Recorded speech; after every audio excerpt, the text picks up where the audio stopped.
ನಮಸ್ತೆ, ನಮ್ಮ ಕುಟುಂಬ ಕನ್ನಡ ವ್ಲಾಗ್ಸ್ಗೆ ತಮ್ಮೆಲ್ಲರಿಗೂ ಸ್ವಾಗತ. ನಾನು ನಿಮ್ಮ ಪ್ರೀತಿಯ ಕನ್ನಡತಿ ಭಾಗ್ಯ. ಇವತ್ತು ಮಾರ್ಚ್ 11, ನಮ್ಮ ಅತ್ತೆಯವರ ಕಾರ್ಯ. ವರ್ಷವೂ ನಮಗೆ ಒಂಥರ ಸ್ಯಾಡೆ, ಬಿಕಾಸ್ ನಾಳೆ ನಾವು ಮದುವೆ ಆದ ದಿನ. ಸೊ ಪ್ರತಿ ವರ್ಷವೂ ನಾವೇನು ಗ್ರ್ಯಾಂಡಾಗಿ ಸೆಲೆಬ್ರೇಟ್ ಮಾಡೋದಿಲ್ಲ. ಆ್ಯಂಡ್ ಇವಾಗ ಗುಡಿ ಹತ್ರ ಹೋಗಿ ನಮ್ಮ ಅತ್ತೆಯವರಿಗೆ ಅವ್ರಿಗೆ ಇಷ್ಟಪಡೋವಂಥದ್ದು, ಆ್ಯಕ್ಚುಲಿ ಫ್ರೂಟ್ಸ್ ಎಲ್ಲ ಅವ್ರು ತಿಂತಾ ಇರಲಿಲ್ಲ. ಸೊ ಅವ್ರಿಗೆ ಇಷ್ಟಪಟ್ಟು ಯಾವ ತಿಂತಾಯಿದ್ರಲ್ಲ ಅದನ್ನೆಲ್ಲ ಇಟ್ಟು ಪೂಜೆ ಮಾಡಿಕೊಂಡು ಇವಾಗ ಬರೋಣ ಅಂತ ಹೇಳಿ. ಪ್ರತಿ ವರ್ಷ ನೀವು ನೋಡ್ತಾನೆ ಇರ್ತೀರ, ನಾವು ಯಾವ ವರ್ಷವೂ ಇದನ್ನು ಮಿಸ್ ಮಾಡೋದಿಲ್ಲ. ನಮ್ಮ ಮಾವನವ್ರ ಕಾರ್ಯ ಆಗಿರಲಿ, ನಮ್ಮ ಅತ್ತೆಯವ್ರ ಕಾರ್ಯ ಆಗಿರಲಿ. ಯಾಕಂತಂದರೆ ಇವತ್ತು ಈ ಮಟ್ಟಿಗೆ ನಾವು ಇದ್ದೀವಿ ಅಂತಂದರೆ ಅದಕ್ಕೆ ಕಾರಣವೇ ನಮ್ಮ ಅತ್ತೆ ಮಾವ. ಸೊ ಅವ್ರನ್ನ ಮರೆಯೋಕ್ಕಾಗತ್ತಾ? ಖಂಡಿತವಾಗ್ಲೂ ಇಲ್ಲ. ಸೊ ಹಿರಿಯರ ಪೂಜೆ, ಹಿರಿಯರ ಆಶೀರ್ವಾದ ನಮ್ಮ ಮೇಲೆ ಸದಾ ಇರಬೇಕು. ಬದುಕಿರೋ ಜನಗಳಾದರೂ ಆದರೆ ಅವ್ರಿಗೆ ಎಷ್ಟು ಕೊಟ್ಟರು ಸಾಕಾಗೋದಿಲ್ಲ, ತೃಪ್ತಿ ಅನ್ನೋದಿರೋದಿಲ್ಲ ಬದುಕಿರೋ ಜನಗಳಿಗೆ. ಅದೇ ರೀತಿ ದೈವ ದಿನ ಆದವ್ರಿಗೆ ಒಂದು ಸಣ್ಣದಾಗಿ ಒಂದು ಊದಿನ ಗಡ್ಡಿಯಿಂದ ಪೂಜೆ ಮಾಡಿದ್ರೆ ಅವ್ರ ಆಶೀರ್ವಾದ ಸಿಗುತ್ತೆ. ಒಂಥರ ಬೇಜಾರೇ, ಬಟ್ ಎಲ್ರಿಗೂ ಆ ಒಂದು ದಿನ ಬಂದೇ ಬರುತ್ತೆ. ಇವತ್ತಿಗೆ 8 ವರ್ಷ ಆಯ್ತು ಅಲ್ವ ರೀ? 8 ವರ್ಷ ಆಯಿತು ನಮ್ಮ ಅತ್ತೆಯವ್ರನ್ನ ನಾವು ಕಳ್ಕೊಂಡು. ಸೊ ಇವತ್ತು ಪೂಜೆ ಮಾಡೋಕ್ಕೆ ಹೋಗ್ತಾ ಇದ್ದೀವಿ. ಸೊ ನಿಮ್ಮನ್ನು ಕರ್ಕೊಂಡು ಹೋಗ್ತೀನಿ. ಆ್ಯಂಡ್ ಪರ್ಯಂತ ನೋಡಿ ರೆಡಿಯಾಗಿದ್ದಾನೆ. ಹಾಯ್. ಪರ್ಯಂತನೂ ಅಷ್ಟೇ. ಇವತ್ತು ಏನು ದಿನ ಅಂತ ಅವ್ನಿಗೆ ಗೊತ್ತಾದ ತಕ್ಷಣ ಅವನು ಆ್ಯಕ್ಟಿವ್ ಆಗಿಬಿಡ್ತಾನೆ. ಓ ಅಜ್ಜಿದ ಅಮ್ಮ ಪೂಜೆ, ಸರಿಮಾ ಆಯಿತು ಅಂತ. ಸೊ ಅವರು ರೆಡಿಯಾಗಿದ್ದಾರೆ. ಸೊ ಇವಾಗ ನೋಡ್ಬೇಕು. ಅದು ಬೇಡ ಅಲ್ಲೇ ಇಕ್ಕು, ಅದು ಈ ಕಡೆ ಇಕ್ಕು ಕಂದ. ಅದು ಪ್ಯಾಕೆಟ್ ಅದು ಈ ಕಡೆಗೆ ಇಟ್ಕೊ. Keep it there only. ಹಾಂ. So let start today's video.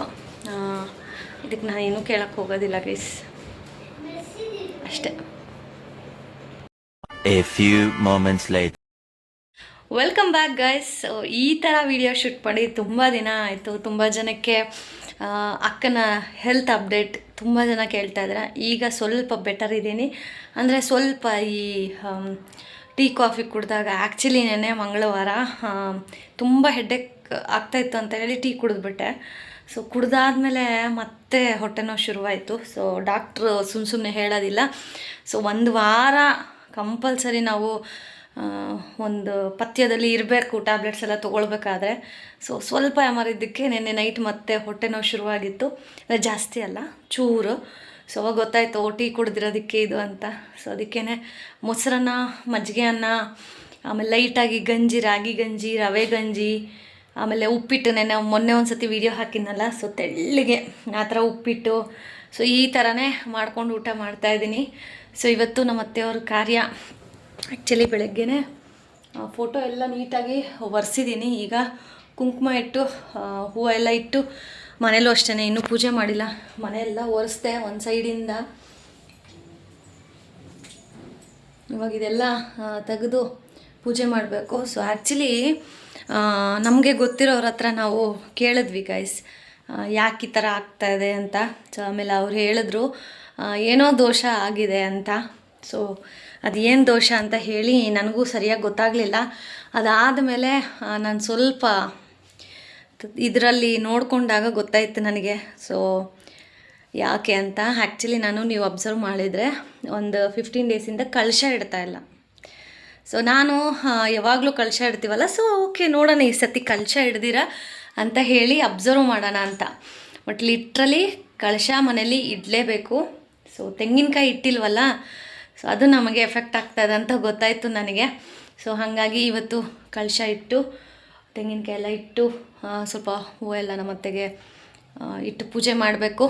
So ನಮ್ಮ ಯಜಮಾನ್ರು ಸಾಯಂಕಾಲ ಬೇಗ ಬರ್ತೀನಿ, ಹೂವು ಹಣ್ಣು ಕಾಯಿ ಎಲ್ಲ ತೊಗೊಳ್ ಅಂತ ನಮ್ಮ ಅತ್ತೆಗೆ ಇಷ್ಟ ಆಗಿರೋ ತಿಂಡಿ ಅವೆಲ್ಲ ಇದ್ದಾಗ ನಾವು ಎಷ್ಟೇ ಚೆಂದ ನೋಡಿಕೊಂಡ್ರು ನಮ್ಮ ಅತ್ತೆ ಒಂದು ಮಾತು ಹೇಳೋರು. ಆ್ಯಕ್ಚುಲಿ ವೆಡ್ನಸ್ಡೇ ದಿನ, ಆಮೇಲೆ ಇದನ್ನು ಕೋಯಿನ್ಸೈಡ್ ಕಾಕತ್ತಾಳಿ ಏನೋ ಗೊತ್ತಿಲ್ಲ ನಮಗೆ. ನಾನು ಮತ್ತು ಸಂಧ್ಯಕ್ಕ ಮತ್ತು ಅಣ್ಣವರೆಲ್ಲ ನಾವು ಮಾತಾಡ್ಕೊಂಡಿದ್ವಿ ಏನಂತಂದರೆ, ನೆಕ್ಸ್ಟು ಅತ್ತೆದು ಕಾರ್ಯ ಬರುತ್ತಲ್ಲ, ಅವತ್ತಿನ ದಿನ ಬಿರಿಯಾನಿ, ಚಿಕನ್ ಗೊಜ್ಜು ಏನಾದರೂ ಒಂದು ಮಾಡೋಣ, ಒಂದಷ್ಟು ಜನಕ್ಕೆ ದಾನ ಮಾಡೋಣ, ಊಟಕ್ಕೆ ಹಾಕೋಣ ಅಂತ ಹೇಳಿ. ನಂಬಲ್ಲ, ನನಗೂ ಹುಷಾರಿಲ್ಲ. ಸಂಧ್ಯಾಕ್ಕನೂ ಹಾಸ್ಪಿಟಲ್ಗೇನೋ ಹೋಗಿ ಬರ್ತಾಯಿದ್ರು. ಅವ್ರಿಗೂ ಮೇ ಬಿ ಹೊಟ್ಟೆ ನೋವು ಅನಿಸುತ್ತೆ. ನನಗೂ ಹೊಟ್ಟೆ ನೋವು, ಅವ್ರಿಗೂ ಹೊಟ್ಟೆ ನೋವು. ನಮ್ಮ ಅತ್ತೆಗೆ ಆ್ಯಕ್ಚುಲಿ ಖರ್ಚು ಮಾಡೋದು ಇಷ್ಟ ಇಲ್ಲ, ಎಕ್ಸ್ಪೆಷಲಿ ಮಕ್ಳು ಖರ್ಚು ಮಾಡಬಾರ್ದು ಸುಮ್ಮನೆ. ನಮ್ಮ ಅತ್ತೆ ನೋಡಿ ಸುಮ್ಮನೆ ಖರ್ಚು ಮಾಡೋದು ನಮ್ಮ ಅತ್ತೆಗೆ ಇಷ್ಟ ಆಗೋದಿಲ್ಲ. ಸೊ ಏನಕ್ಕೆ ಇವರು ನಂದಿನಕ್ಕೆ ಇಷ್ಟೆಲ್ಲ ಖರ್ಚು ಮಾಡ್ತಾರೆ, ಇವರಿಬ್ಬರನ್ನೇ ಮಲಗಿಸ್ಬಿಟ್ರೆ ಅವ್ರು ಪೂಜೆ ಮಾಡ್ತಾರೆ, ಏನೂ ಮಾಡೋದಿಲ್ಲ ಅಂತ. ಇವಾಗ ನಾನು ನಾನ್ ವೆಜ್ ತಿನ್ನೋಂಗಿಲ್ಲ, ಖಾರ ಎಲ್ಲ ತಿನ್ನೋಂಗಿಲ್ಲ, ಇನ್ನೇನು ಬಿರಿಯಾನಿ ಚಿಕನ್ ಗೊಜ್ಜು ಮಾಡ್ತೀವಿ. ಸೊ ಮನೇಲಿ ಸಿಂಪಲ್ಲಾಗಿ ಏನಾದರೂ ಮಾಡ್ಕೊಂಡು ಊಟ ಮಾಡೋಣ ಅಂತ ಹೇಳಿ ಅಂದ್ಕೊಂಡಿರೋದು. ಸೊ ಇನ್ನು ನಾಳೆ ನಮ್ಮದು ವೆಡ್ಡಿಂಗ್ ಆ್ಯನಿವರ್ಸರಿ. ಬಟ್ ಸೆಲೆಬ್ರೇಟ್ ಮಾಡ್ತೀನಾ ಇಲ್ವಾ ಅಂತ ನನ್ನ ಹಳೇ ವ್ಯೂವರ್ಸ್ಗೆಲ್ಲ ಗೊತ್ತು. ಬಟ್ ರೀಸೆಂಟಾಗಿ ಸಬ್ಸ್ಕ್ರೈಬರ್ ಆಗಿರೋರಿಗೆ ಮೇ ಬಿ ಗೊತ್ತಿರೋದಿಲ್ಲ. ಆ್ಯಕ್ಚುಲಿ ನಾವು ಸೆಲೆಬ್ರೇಟ್ ಮಾಡ್ತೀವಾ ಇಲ್ವಾ ಅನ್ನೋದನ್ನು ನೀವು ನಾಳೆ ವಿಡಿಯೋದಲ್ಲೇ ನೋಡಬೇಕು. ಆ್ಯಂಡ್ ಈಗ ವಿಡಿಯೋನ ನಾನು ಶುರು ಮಾಡಲಿಕ್ಕೆ ಕಾರಣ, ಈಗ ಮತ್ತೆ ಫೋಟೋ ಎಲ್ಲ ಸ್ವಲ್ಪ ಒರೆಸಿ ಅರ್ಶಿನ ಕುಂಕುಮ ಇಡಬೇಕು. ಆಮೇಲೆ ಯಾರೊಬ್ಬರು ಕಮೆಂಟ್ ಮಾಡಿದರು, ಕಲಾ ಅವ್ರ ಮನೆಗೆ ಹೋಗಿದ್ರಲ್ಲ ಯೂನಿಫಾರ್ಮ್ ಹಾಕ್ಕೊಂಡು ಬೇಜಾರಾಗಲಿಲ್ಲ ಅಂತ. ಅವ್ರು ಯೂನಿಫಾರ್ಮ್ ಅಂದಿದ್ದು ನೈಟಿನ. ಆ್ಯಕ್ಚುಲಿ ಏನು ಗೊತ್ತಾ, ನೈಟಿ ಹಾಕ್ಕೊಂಡು ಹೋದರೆ ಬಡ್ಸೋಕ್ಕೆ ಬಗ್ಗಕ್ಕೆಲ್ಲ ಈಸಿ ಆಗುತ್ತೆ. ಆಮೇಲೆ ಅಡುಗೆ ಎಲ್ಲ ಮಾಡೋಕ್ಕೆ ಹೋಗಬೇಕಿತ್ತು, ಹಾಗಾಗಿ ನೈಟಿ ಹಾಕ್ಕೊಂಡು ಹೋಗಿದ್ದಿಲ್ಲ ಅಂದರೆ ಆರಾಮ್ಸೆ ಸ್ಯಾರಿ ಎಲ್ಲ ಹಾಕ್ಕೊಂಡು. ಆಮೇಲೆ ಆ ಕಲಾನೂ ಅಷ್ಟೇ, ಪೂಜೆ ಆಗೋವರೆಗೂ ಡ್ರೆಸ್ ಇತ್ತು. ಅದಾದಮೇಲೆ ಪೂಜಾರಪ್ಪ ಹೋದ್ಮೇಲೆ ದಾಸಪ್ಪ ಹೋದ ತಕ್ಷಣವೇ ಹೋಗಿ ನೈಟಿ ಹಾಕ್ಕೊಂಬಂದು ಊಟಕ್ಕಿಡೋದು. ಹೆಣ್ಮಕ್ಳು ಕಂಫರ್ಟಬಲ್ ಅಲ್ಲ ಗೈಸ್ ಈ ಬೇಸಿಗೆಯಲ್ಲಿ. ನಾನು ಹೇಳಿದ್ದೀನಿ ನೈಟಿಲಿ ಪೂಜೆ ಮಾಡೋದು ತಪ್ಪಲ್ಲ, ಆದರೆ ಏಕವಸ್ತ್ರದಲ್ಲಿ ಮಾಡಬಾರ್ದು. ನೈಟಿ ಮೇಲೆ ಏನಾದರೂ ಒಂದು ಶಾಲ್ ದುಪ್ಪಟ್ಟ ಹಾಕ್ಕೊಂಡು ಪೂಜೆ ಮಾಡ್ಬೋದು, ಅದರಲ್ಲಿ ಯಾವುದೇ ರೀತಿ ತಪ್ಪಿಲ್ಲ. ಓಕೆ, ತಪ್ಪು ತಿಳ್ಕೊಬೇಡಿ. ಈಗ ನಾನು ಅರ್ಶಿನ ಕುಂಕುಮ ಎಲ್ಲ ಇಟ್ಟು ಹೂವು ಹಾಕ್ತೀನಿ. ಇವತ್ತಿನ ಬ್ಲಾಗ್ ಒಂಥರ ಬೇಜಾರಲ್ಲೇ ಇರುತ್ತೆ. ಸೊ ನೋಡಿ, ಇಷ್ಟ ಆದರೆ ಲೈಕ್ ಮಾಡಿ, ಶೇರ್ ಮಾಡಿ, ಸಬ್ಸ್ಕ್ರೈಬ್ ಆಗಿ.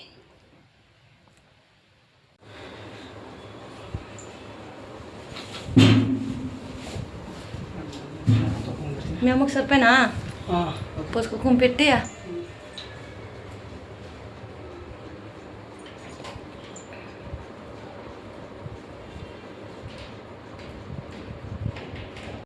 ಇನ್ನು ಪೂಜೆಗೆ ಏನೇನೆಲ್ಲ ಐಟಮ್ ಬೇಕು ಎಲ್ಲವನ್ನು ಇವರು ಆಫೀಸಿಂದ ಬರಬೇಕಾದ್ರೇ ತೊಗೊಂಬಂದಿದ್ರು. ನಮ್ಮ ಅತ್ತೆಗೆ ಇಷ್ಟ ಆಗೋ ತಿಂಡಿಗಳಾಗಿರಬಹುದು, ಹೂವು, ಸೇವಂತಿಗೆ ಹೂವು, ಮಲ್ಲಿಗೆ ಹೂವು. ಯಾಕಂದರೆ ನಮ್ಮ ಅತ್ತೆಗೆ ತುಂಬ ಇಷ್ಟ ಅಂದರೆ ಮಲ್ಲಿಗೆ ಹೂವು.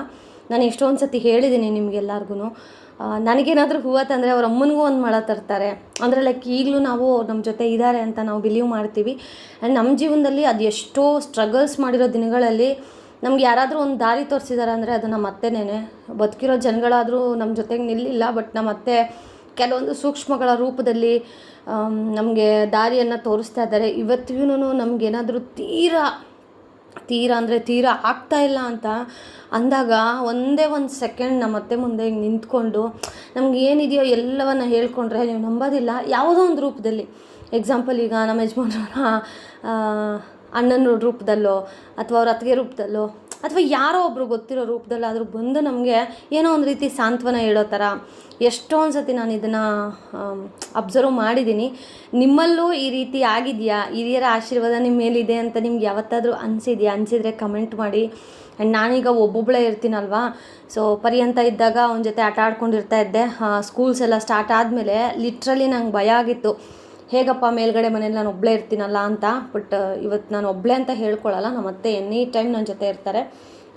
ಮೊದಲೆಲ್ಲ ನಾನು ನಮ್ಮ ಮನೇಲಿ ಮದುವೆ ಆಗಿದ್ದು ಹೊಸದ್ರಲ್ಲಿ, ಅಂದರೆ ಪರಿನ ನಾವೇನು ಕರ್ಕೊಂಬಂದ್ವಲ್ಲ, ಆಗ ಹೊಸದ್ರಲ್ಲಿ ಬ್ಯಾಕ್ ಸೈಡ್ ಏನೇನೋ ಸೌಂಡ್ ಬರೋದು, ಹೀಗೆ ತುಂಬ ನಾವು ಅದನ್ನು ಅಬ್ಸರ್ವ್ ಮಾಡಿದ್ದೀವಿ. ಸೊ ನಮ್ಮ ಅತ್ತೆಗೆ ನಾನು ಒಂದೇ ಮಾತು ಹೇಳಿದೆ, ನೀನು ಹಿಂಗೆಲ್ಲ ಭಯ ಹಿಡಿಸ್ತಾ ಇದ್ದರೆ ನಾನು ಹೇಗಿರಲಿ ಮನೇಲಿ ಅಂತ ಹೇಳಿ ನಮ್ಮ ಅತ್ತೆನ ಕೇಳ್ಕೊಂಡಿದ್ದೆ. ಗೈಸ್, ನೀವು ನಂಬಲ್ಲ, ಅದೇ ಲಾಸ್ಟ್, ಅದೇ ಫಸ್ಟು. ಇವತ್ತಿಗೂ ಆ ಥರ ಸೌಂಡ್ಸ್ ಆಗಲಿ ಇನ್ನೊಂದಾಗಲಿ ನಮ್ಮ ಮನೇಲಿ ಬಂದಿಲ್ಲ. ಇವತ್ತು ನಾನು ಧೈರ್ಯವಾಗಿ ಒಬ್ಬಳೇ ಇರ್ತೀನಿ ಮನೇಲಿ. ತುಂಬ ನಾನು ನಮ್ಮ ಅತ್ತೆನ ನೆನೆಸ್ಕೋತೀನಿ. ಅವರು ಫಿಸಿಕಲಿ ನಮ್ಮ ಜೊತೆ ಇಲ್ಲ, ಬಟ್ ಮೆಂಟಲಿ ನಮ್ಗೆ ತುಂಬ ಸಹಾಯ ಮಾಡ್ತಾ ಇದ್ದಾರೆ, ನಮಗೊಂಥರ ದಾರಿ ತೋರಿಸೋ ಥರ. ಸೊ ಪ್ರತಿ ಕ್ಷಣ ಇರೋವರೆಗೂ ಅವ್ರನ್ನ ನೆನೆಸ್ಕೋತೀವಿ ನಾವಂತೂ.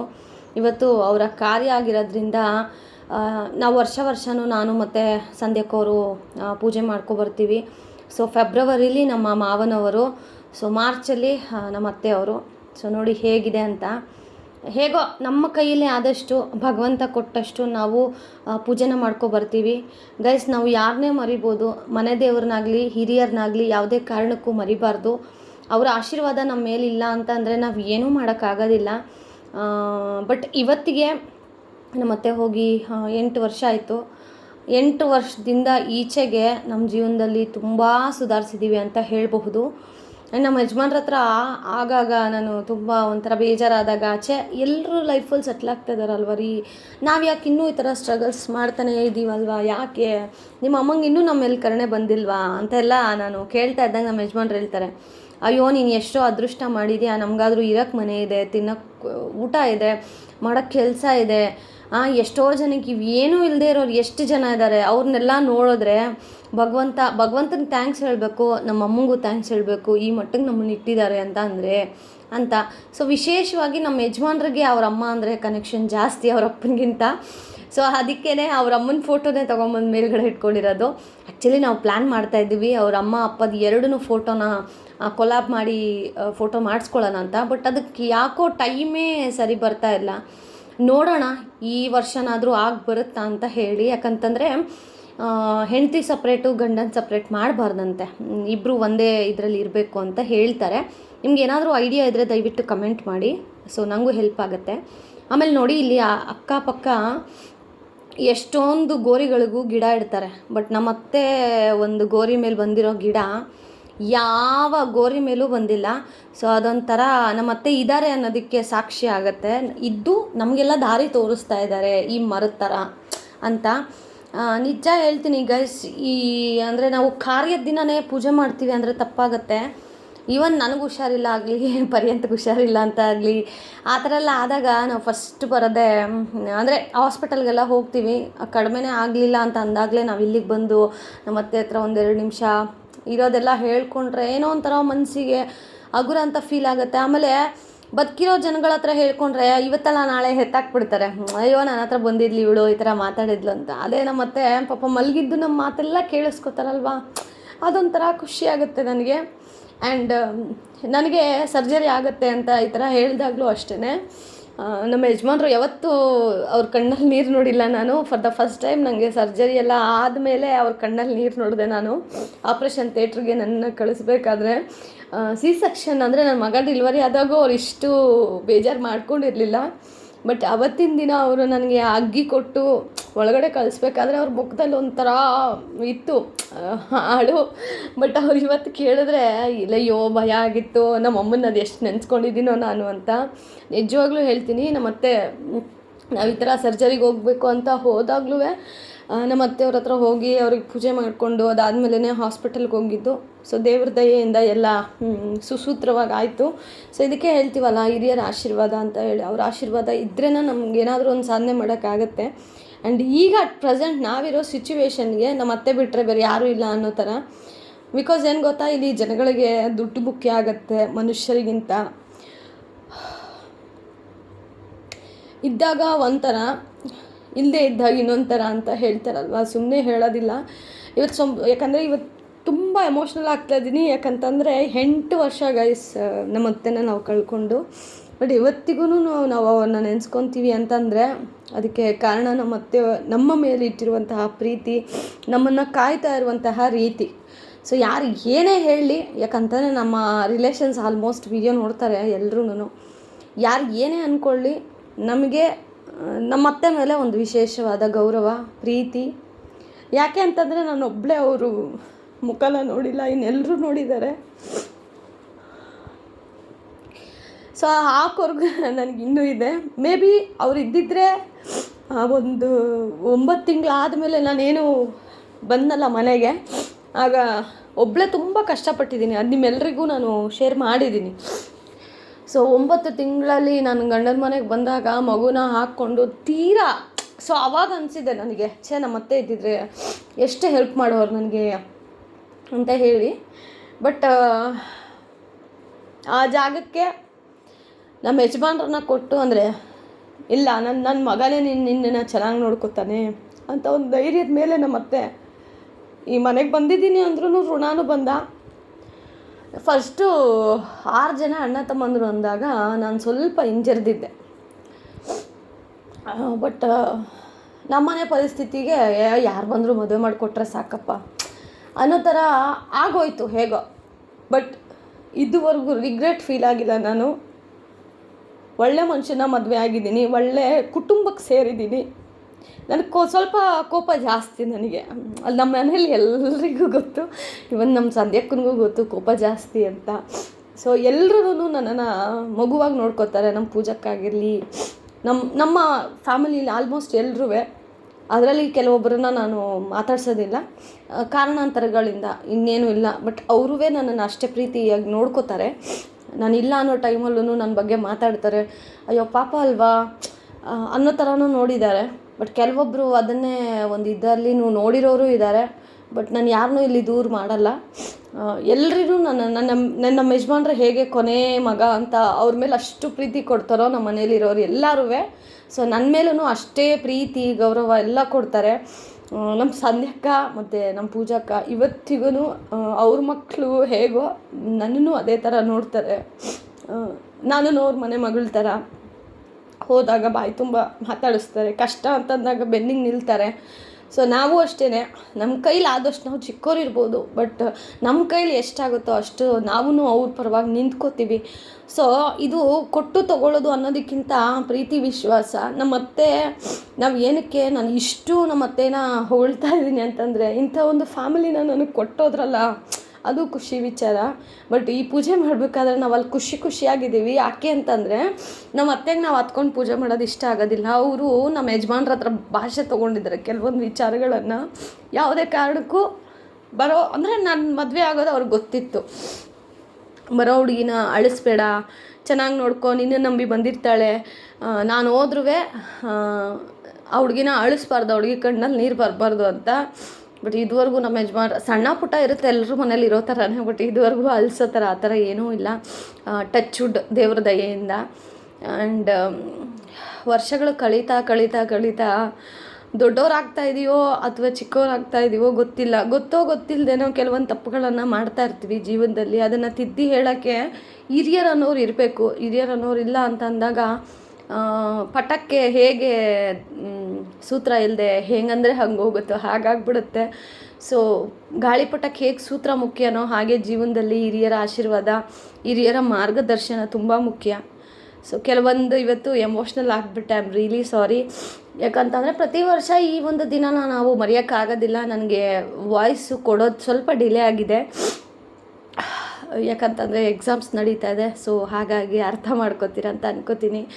ಸೊ ಏನು ಪೂಜೆ ಎಲ್ಲ ಮುಗಿಸ್ಕೊಂಡು ವಾಪಸ್ ಮನೆ ಕಡೆ ಬಂದ್ವಿ. ಏನು ಹೇಳೋದು ಗೊತ್ತಾಗ್ತಾ ಇಲ್ಲ. ನೀವೂ ಈ ಥರ ಹಿರಿಯರು ಮರ್ತಿದ್ರೆ ದಯವಿಟ್ಟು ಮರಿಬೇಡಿ. ಹೋಗಿ ಅವರಿಗೆ ವರ್ಷದಲ್ಲಿ ಒಂದು ಸತಿ ಆದರೂ ಹೋಗಿ ಪೂಜೆ ಮಾಡ್ಕೊಂಡು ಬನ್ನಿ. ಅವರ ಆಶೀರ್ವಾದ ಇದ್ದರೆ ಎಂಥ ಬೆಟ್ಟನಾದರೂ ನಾವು ಪುಡಿ ಮಾಡ್ಬೋದು. ಅವರ ಆಶೀರ್ವಾದ ಇಲ್ಲ ಅಂತಂದರೆ ಏನೋ ನೀವು ಮುಟ್ಟಿದ್ದೆಲ್ಲ ಮಣ್ಣೇ ಆಗುತ್ತೆ, ಏನೇ ಮಾಡಿದ್ರೂ ಸಕ್ಸಸ್ ಆಗಲ್ಲ ಅಂತ ತುಂಬ ಜನ ಹೇಳ್ತಿರ್ತೀರಲ್ವಾ. ಅಯ್ಯೋ ನಾವು ಇದು ಮಾಡಿದ್ವಿ ಸಕ್ಸಸ್ ಆಗಲಿಲ್ಲ. ಅದಕ್ಕೆ ಆದಂತಹ ಕೆಲವೊಂದು ಕಾರಣಗಳಿರುತ್ತೆ. ಆ ಕಾರಣಗಳಲ್ಲಿ ಹಿರಿಯರ ಆಶೀರ್ವಾದನೂ ಒಂದು ಅಂತ ಹೇಳೋಕ್ಕೆ ಇಷ್ಟಪಡ್ತೀನಿ. ಅವರ ಆಶೀರ್ವಾದ ಇದ್ದರೆ ಎಂಥ ಕೆಲಸವೂ ಮಾಡಬಹುದು. ಸೊ ಮರಿಬೇಡಿ ಹಿರಿಯರನ್ನು, ಅವರ ಆಶೀರ್ವಾದ. ಆ್ಯಂಡ್ ಈ ವಿಡಿಯೋ ನಮ್ಮ ಫ್ಯಾಮಿಲಿಲಿ ಆಲ್ಮೋಸ್ಟ್ ಎಲ್ಲರೂ ನೋಡ್ತಾ ಇರ್ತಾರೆ. ಮೇ ಬಿ ಅವ್ರಿಗೆ ನಗು ಬರುತ್ತಾ ಇಲ್ಲ ಭಾಗ್ಯ ಎಷ್ಟು ಮೆಚ್ಯೂರಾಗಿ ಮಾತಾಡ್ತಾಳಪ್ಪ ಅನಿಸುತ್ತೆ ಗೊತ್ತಿಲ್ಲ. ನಾನು ಚಿಕ್ಕವಳೆ ಗೈಸ್, ನಂಗೆ ಅಷ್ಟು ಮಾತಾಡೋಕ್ಕೆ ಬರೋದಿಲ್ಲ. ಏನೋ ನನಗೆ ಗೊತ್ತಿರೋ ಅಷ್ಟನ್ನು ನಾನು ಶೇರ್ ಮಾಡ್ತಾ ಇರ್ತೀನಿ ವೀಡಿಯೋಗಳಲ್ಲಿ. ಅದು ನಿಮ್ಮೆಲ್ಲರಿಗೂ ಇಷ್ಟ ಆಗುತ್ತಲ್ಲ, ಅದು ನನಗೆ ಖುಷಿ ವಿಚಾರ. ಆ್ಯಂಡ್ ಈ ವಿಡಿಯೋನ ನಾನು ಇಲ್ಲಿ ಎಂಡ್ ಮಾಡ್ತೀನಿ. ಸೊ ದಯವಿಟ್ಟು ನಿಮ್ಗೆ ಏನು ಅನಿಸುತ್ತೆ ಕಮೆಂಟ್ ಮಾಡಿ. ನಾನು ಕೇಳಿರೋ ಕ್ವಶನ್ಗೂ ಆನ್ಸರ್ ಮಾಡಿ ರಿಕ್ವೆಸ್ಟ್ ಮಾಡ್ಕೋತೀನಿ. ಆ್ಯಂಡ್ ಇನ್ನು ನಾಳೆ ವೆಡ್ಡಿಂಗ್ ಆ್ಯನಿವರ್ಸರಿ ನಾವು ಸೆಲೆಬ್ರೇಟ್ ಮಾಡಿದ್ವಾ ಇಲ್ವಾ ತಿಳ್ಕೊಬೇಕು ಅಂತಂದರೆ ನೀವು ನಾಳಿನ ವೀಡಿಯೋವರೆಗೂ ವೆಯ್ಟ್ ಮಾಡಬೇಕು ಅಂತ ಹೇಳೋಕ್ಕೆ ಇಷ್ಟಪಡ್ತೀನಿ. So thank you so much for watching friends. ಇಲ್ಲಿವರೆಗೂ ನೋಡಿದ್ದೀರಾ ಅಂತಂದರೆ ಖಂಡಿತವಾಗ್ಲೂ ನೀವು ಯಾವುದೋ ಒಂದು ವಿಚಾರನ ಕನೆಕ್ಟ್ ಆಗಿರ್ತೀರ. ಯಾವ ವಿಚಾರ ಅಂತ ಕಮೆಂಟ್ ಮಾಡಿ.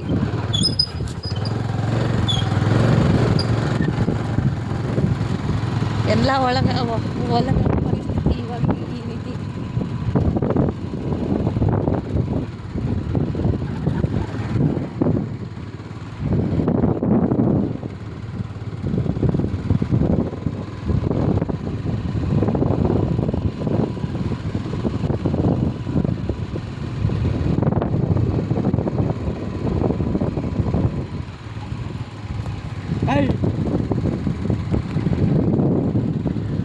ಏನಿದೆ ಆ್ಯಕ್ಚುಲಿ ಅದು ಬೋಗಲ್ತಾನೆ ಉಂಟ್ಲ ಕದಾಚಿಗೆ